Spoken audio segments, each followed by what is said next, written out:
guys, welcome back to my channel. So today is so crazy. It's the first video I am doing for you guys after having baby Zara. It has been a crazy almost 2 weeks since she was born. So today I'm going to be doing my labor and delivery story for you guys. So before we get started, you guys already know, please click and subscribe down below. Don't forget to click that bell for notifications if you want to be notified when I post a new video. So go ahead and join the family, the team here on Jackie Annette, and let's get into this video. So I wanted to quickly share with you guys, because I probably only have less than 30 minutes to record this video before Zara wakes up from her nap. But I wanted to share with you guys my labor and delivery story. It was super crazy, and it was just, couldn't believe it. Wasn't expected at all. Before we say anything, I have my mom robe. It is very cozy, and it's kind of cool in the house a little bit because it is really hot outside. And shout out to my friend who bought this robe for me. It's very comfy, and I've been rocking my natural hair for about 3 weeks now, because trying to deal with a newborn and wigs, and even for my labor, my hair was like this because I did not want to be able to do my hair or have to mess with my hair during my labor and delivery process and just being in the hospital. Okay, so on to the story. Friday, July 8th, I think that was July 8th, yeah. We went to IKEA and we decided to go ahead and walk because I was really trying to get my labor started. Zara's official due date was June 13th, and I was over being pregnant. I told you guys this in one of my last videos. I was just tired, cranky. I was just over being pregnant.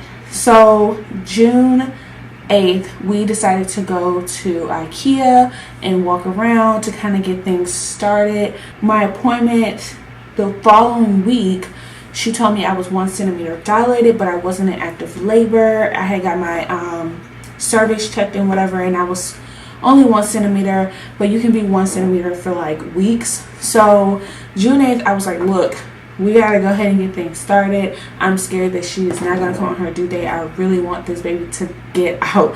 I'm tired. So we walked around the IKEA for like 2 hours. Zoe was in the plaything, and we had lunch there and everything. And I had a few cramps and stuff because that's normal when you do a lot of walking, but everything was fine.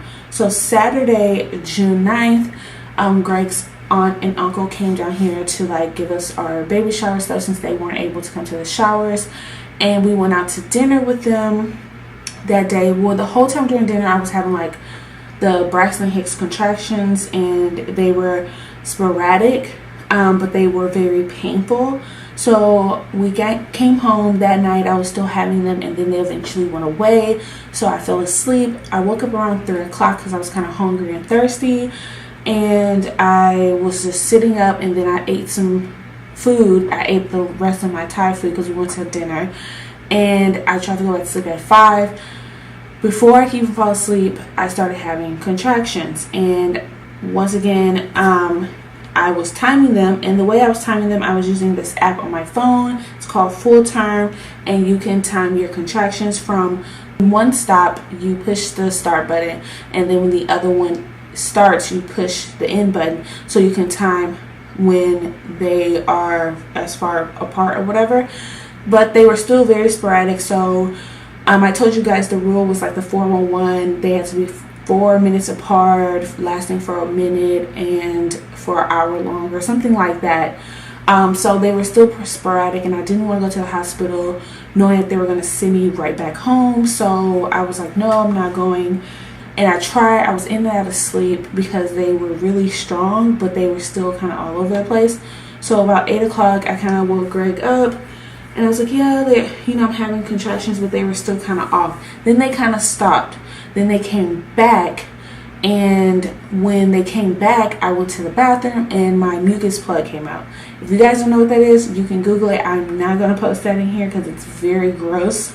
It's basically string of mucus that's in there that keeps your cervix and everything protected from outside bacteria.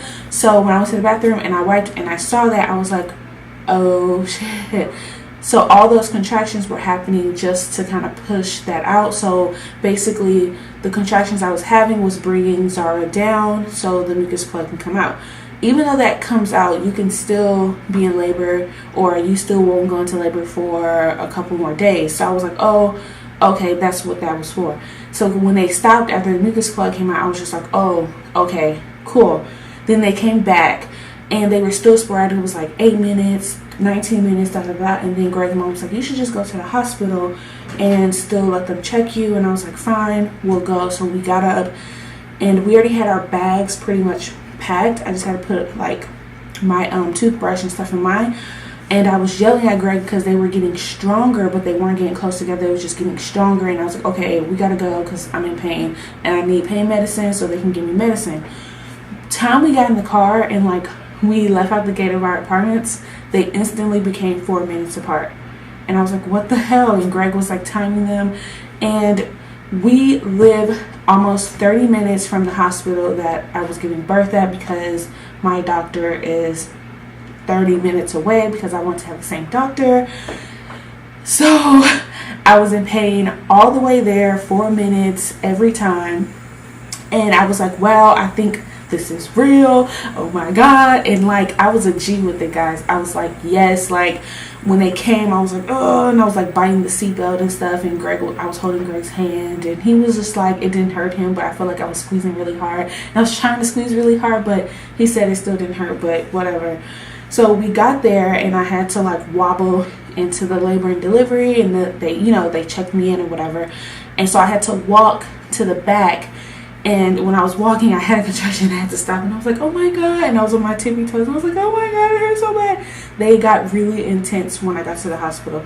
Then I got back there, and the lady kind of did the IV and stuff, and she was timing my contractions, and she was like, girl, you're 2 minutes apart now. They instantly became 2 minutes apart. She was like, yep, you're ready. And I was like, oh my God. So they called their doctor to check my cervix. Turns out I was already 6.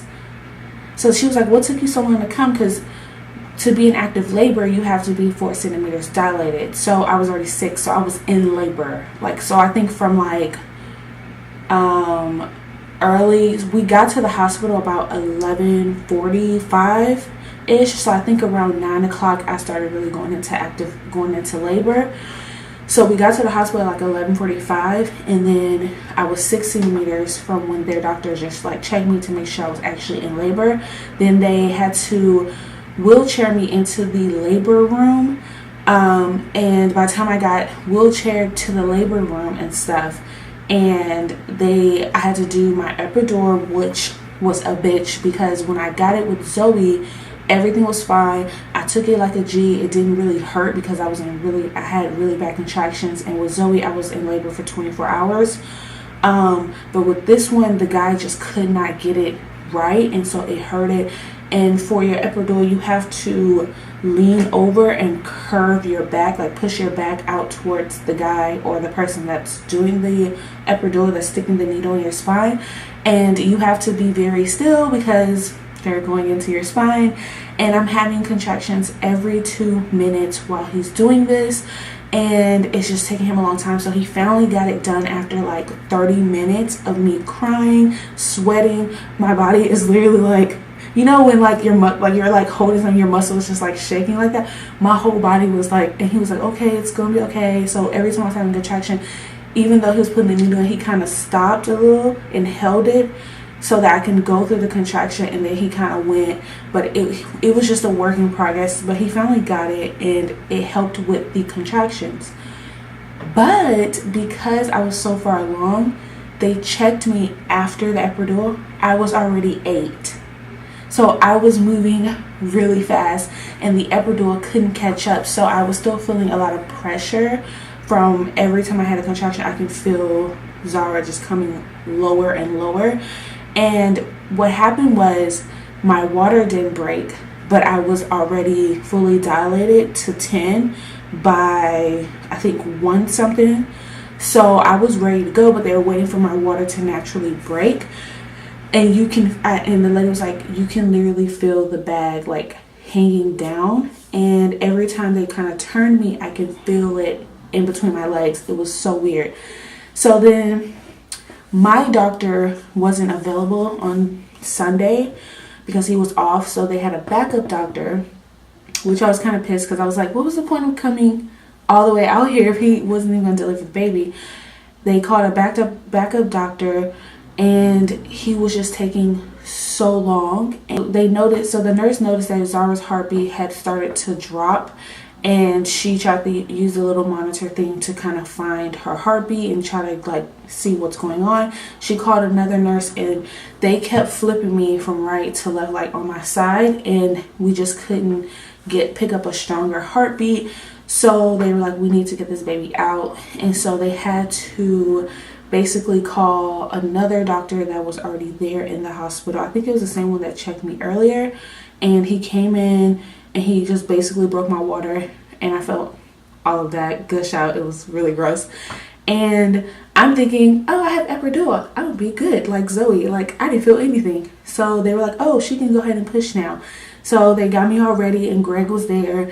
We didn't have time to have like anybody else in the room. My mom and Greg's parents, everybody couldn't come because it was like they were already out of town, and my mom was sick, and it was just like an inconvenient day. Of course, Zara. And so I started to push, and that first push, I instantly knew I was going to feel everything, and I did. And 4 pushes later, Zara came right on out. And when I say it was the worst pain of my life, the worst pain of my life, it really makes you think like, I don't think I'm gonna have any more kids.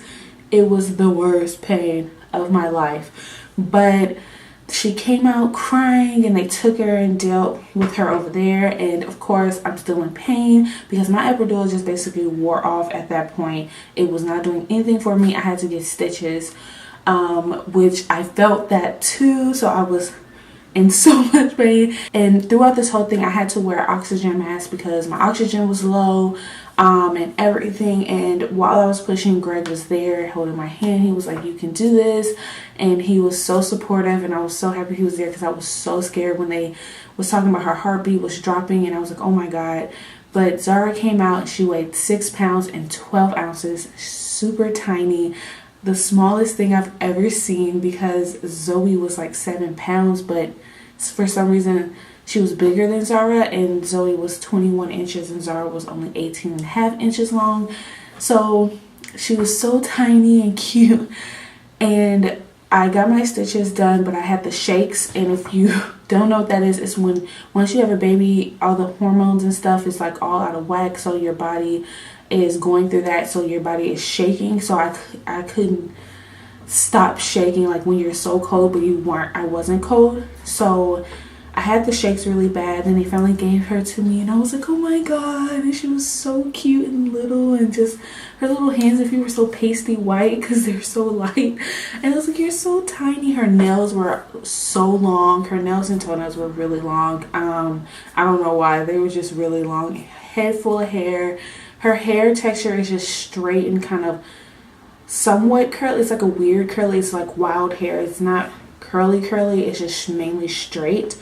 And she's just the cutest little thing. But her and her sister, they were just so adorable. So after that, we stayed in the hospital for 2 days, like from Sunday to Tuesday.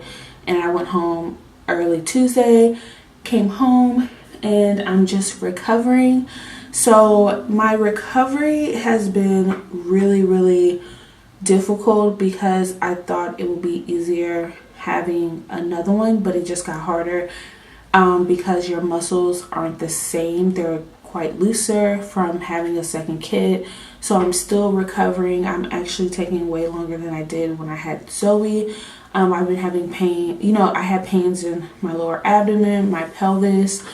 I didn't have to get medication for my stitches because they weren't as bad as when I got stitches with Zoe. All over the place as far as like trying to recover and get back into everything. That's what took so long for me to edit my last video and record this video. And the next video is just recovering. I was exhausted, physically exhausted in the hospital wasn't getting any sleep and just on the medications and stuff. It's been really hard to try to bounce back from baby number 2.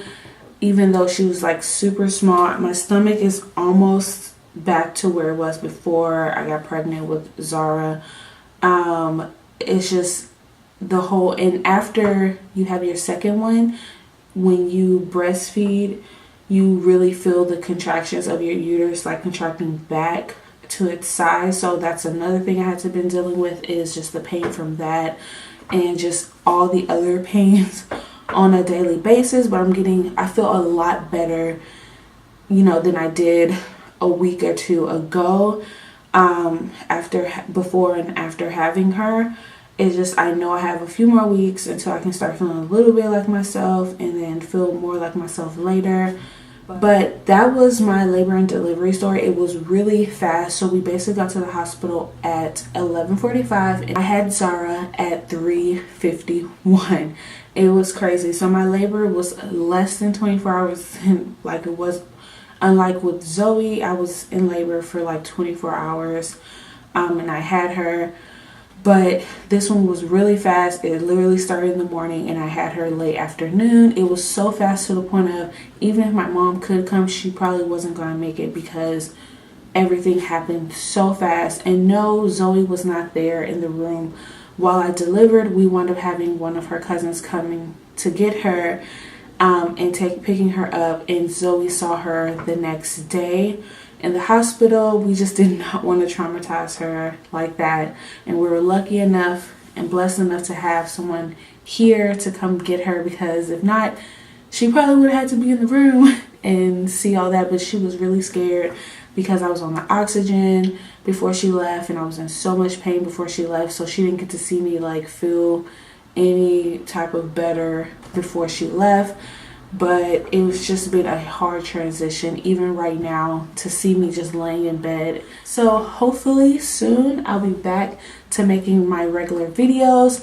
Hopefully I can get back to my schedule. I know I probably will not be able to do 3 times a week, but I will try to do once or twice a week for you guys and get back into the habit of making YouTube videos. So I hope you guys enjoyed this story, and I can't wait to chat with you guys in my next video. If you have a labor and delivery story, or you know of a crazy labor and delivery story, you can please share it down below in the comment section. I would love to hear about other people's delivery stories, because that was just absolutely crazy for me. I thought it was going to be almost the same as when I had Zoe, but God had other plans. Zara had other plans, and yeah, so leave a comment down below. Don't forget to give this video a thumbs up and click and subscribe, and chat with you guys in my next video. Bye guys.